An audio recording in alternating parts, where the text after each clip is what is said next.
دیکھیں میدان جنگ سجتے ہیں، رسول اللہ صلی اللہ علیہ وسلم کے دور میں کتنی جنگیں ہو رہی ہیں، صحابہ کے دور میں کتنی جنگیں ہو رہی ہیں، بعد میں پھر کتنی جنگیں ہو رہی ہیں۔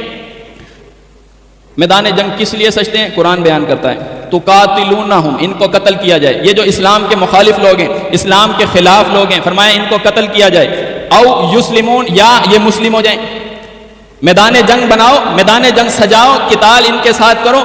اس لیے کہ انہوں نے الہ واحد کی دعوت کو ٹھکرا دیا، اور اگر یہ مان لیں تمہاری دعوت کو قبول کر لیں، فرمایا تقاتلونہم، نہ ماننے والوں کو قتل کر دو، او یسلمون، یا پھر یہ مسلم ہو جائیں۔ ابھی ہمارے ماحول میں، ہمارے اس معاشرے میں دیکھیں، دیوبندی بریلوی کے خلاف اگر قتال کرے گا، جنگ کرے گا،